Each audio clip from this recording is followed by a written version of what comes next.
Hi, my name's Dr. Catherine Hughes from Crime Psych. In today's video, I'm going to be talking about why the majority of people conform in various circumstances. Stanley Milgram is a widely known psychologist who was the first one to explore why and how people conform and obey authority figures. A few weeks back, I put together a video looking at the Stanford prison experiment, and that was an experiment by Zimbardo that was conducted in 1973. Zimbardo and his colleagues were interested in finding out whether the brutality reported amongst guards in American prisons was due to their personality or had more to do with the prison environment. So he set up a mock prison and recruited students to act as prisoners or guards. That study received many ethical criticisms, including a lack of fully informed consent by participants, because Zimbardo himself didn't know what was going to happen in the experiment. But it also highlighted the psychological harm that can be done to participants within a study. As a result, all experiments must now be reviewed by a specialist ethics board. Today's video is along the same lines, as in it has the potential to cause participants distress. This study was carried out by Stanley Milgram in 1963, and the aim of it was to investigate whether the acts of genocide carried out during the war were due to the officers being obedient and just were simply carrying out orders. Milgram wanted to investigate whether Germans were particularly obedient to authority figures, as that was a common explanation for the Nazi killings in World War II. Milgram devised the experiment to assess whether those involved in the Holocaust were just simply following orders. Milgram wanted to know how far people would go when they're obeying an instruction if it involved harming another person. So he devised this experiment and he recruited the participants. The participants were recruited from an advert in a newspaper. The participant was then paired with another participant who wasn't actually a real participant. The other person was planted by the experimenter.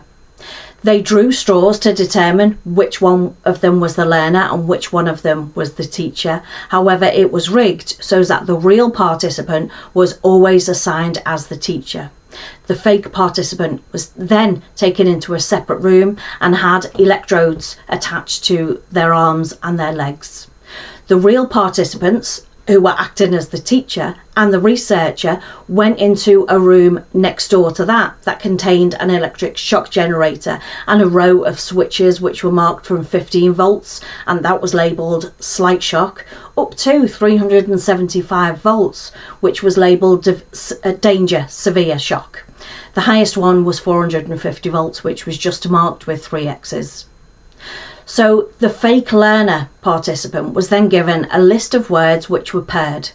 The real participant, the teacher, tests the fake participant by naming a word and then asking the learner to recall its partner or the other one to its pair from a list of 4 possible choices. The participant is told to administer an electric shock every time the learner makes a mistake, and each time they made a mistake, the level of the shock went up each time. There were 30 switches on the shock generator, as I've said, from 15 up to 450 volts. The learner gave mainly wrong answers, on purpose sometimes, and for each wrong answer, the teacher had to administer them with an electric shock. When the teacher refused to administer a shock, the experimenter was to give a series of orders or prods to ensure that they continued. The orders were given by the researcher to the teacher. They were saying, please continue. The second time, they were told that the experiment requires you to continue. The third order was, it's absolutely essential that you continue. And the fourth prompt was, you have no other choice but to continue. So let's take a look at some of that footage of the study as it happened. 165 volts. Time. That guy's hollering in there. Continue, please. Go on.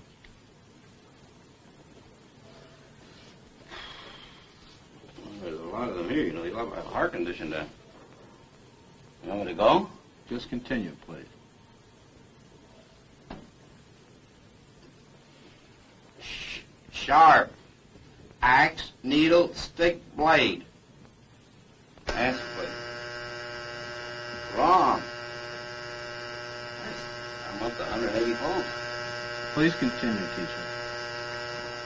Needle, you're going to get a shock. 180 volts. Oh! I can't stand the pain. Let me out of You here. can't stand it. I'm not going to kill that man there. You hear him hollering there? He's As I said crying. before, the shocks may be painful, but Yeah, they're not but he's in dangerous. there hollering. He can't stand it. What if something happens to him? The experiment requires that you continue, teacher. Yeah, but I'm not going to get that man sick in there. I mean, he's hollering in there. You know what I mean? Whether the learner likes it or not, we must go on until he's learned all the word I pairs. refuse to take the responsibility of him getting hurt in there. He's in there hollering. It's absolutely essential that you continue, teacher. There's too many left here, and geez, he gets wrong here. There's too many of them left. Who's going to take the responsibility if anything happens to that gentleman? I'm responsible for anything that happens here. Continue, please. All right, next one, slow. Wrong. Answer is neck. 300 volts. Oh! I absolutely refuse to answer anymore. Get me out of here. You can't hold me here. Get me out. Get me out of here. Continue. The next word is green, please. Green, grass, hat, ink, apple.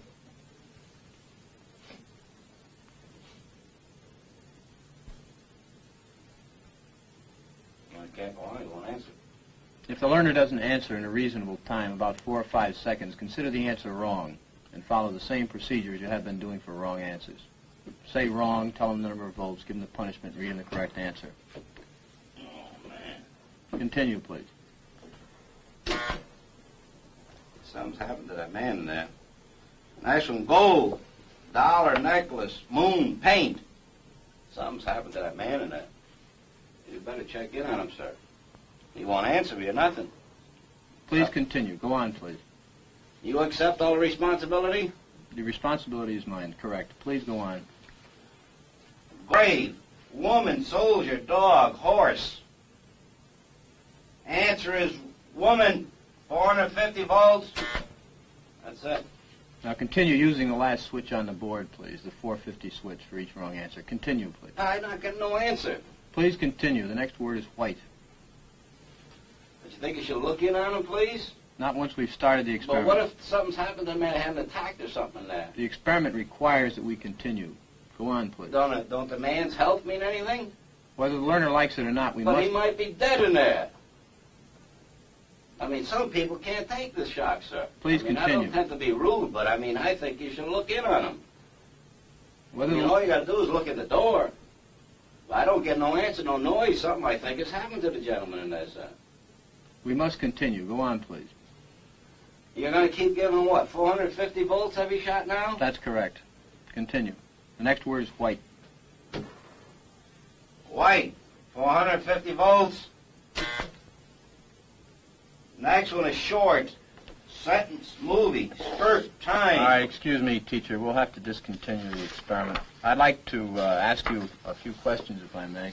How do you feel, by the way? I feel all right, but I don't like what's happened to that fellow in there. He's been hollering, and we had to keep giving him shocks. I didn't like that one bit.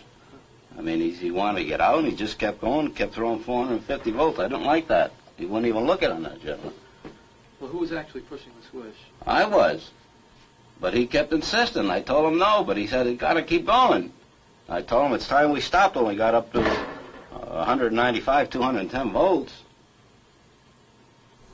All of the participants acting as teachers gave shocks up to 300 volts, and 65% of participants continued to give shocks to the highest level of 450 volts. At the end of the experiment, the participant is obviously then told the truth. However, what psychological impact could that have on them people? Knowing that they're perfectly willing to give another person a potentially lethal electric shock simply because a man in a white coat told them to. Milgram suggested that ordinary people are likely to follow orders given by an authority figure, even to the extent of killing an innocent human being.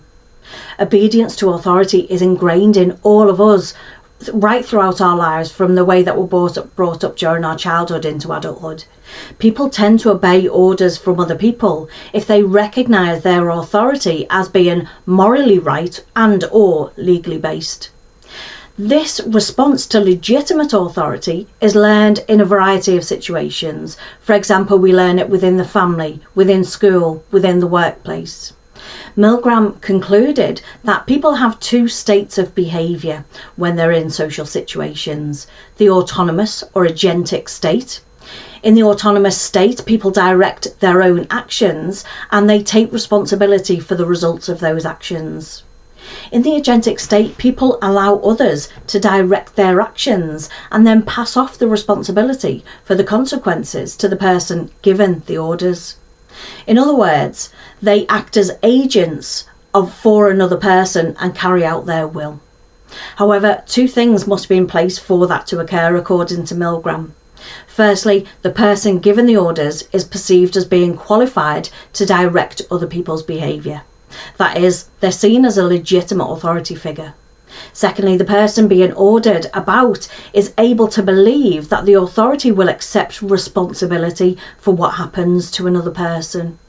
So, in short, they'll obey somebody as long as they are an authority figure, and as long as, if anything went wrong, they could blame that authority figure for hurting them. I think Milgram summed it up perfectly in the title of a later paper that he produced, saying, "The Perils of Obedience." Of course, now this is an older study and there have always been criticisms about it. All of the participants were male, so it wasn't clear if females conformed in the same way. It was conducted in a laboratory setting and may not be the same truth in real life situations. We obey and conform in various ways, and some of these are much more subtle than giving somebody an electric shock. The sort of situation that Milgram investigated would be much more suited to military type contexts. This is also really a concerning thought, because those that are in the military are obeying orders that have life or death consequences. Bomb that village and kill everyone in it. Sir, yes, sir. That is how genocide happens. This is how the Holocaust happened. But if we take what we know about obedience and conformity from Milgram and examine the current position during a pandemic, we see people conforming to authority. We've stayed at home several times. We've worn our masks. We've spent long periods of time not seeing our friends and family. We've been singing happy birthday while washing our hands. Why? Because a legitimate authority told us to, the Prime Minister. I remember watching an interview on the news. I can't remember who it was, but they said, "We didn't lock down sooner because we actually didn't know that the general public would do as they were told and stay at home." However, there has been a growing number of people who are not obeying and not conforming. They're breaking the social distancing laws, they're protesting about lockdowns, and I really don't want to get into any sort of a political debate about that. But when the figures of perceived authority are breaking their own rules that they set, how can they expect members of the general public to conform? As soon as these authority figures break the rules and the laws, they're no longer viewed by the people as authority figures, meaning that less people will then conform to that. I'm sure you could devise your own little experiments at home to test this. Have fun with it, but don't cause anybody any physical or mental harm. In fact, don't cause anybody distress of any kind. You might decide, for example, to put on a yellow vest and to grab a clipboard and head out to a public place. You might tell people that they have to walk around an invisible object or walk backwards, or those in trainers must go to one side and those in boots must walk to the other side. As long as you look the part and you give prompts to people, they will carry out what you've requested them to and conform to what you've asked them. However, make sure whatever you decide to do, you are following all laws correctly. So that's it for today then. I hope that you found this one interesting and insightful. More importantly, I hope that you've learned something new from it. Thanks for watching. Bye for now.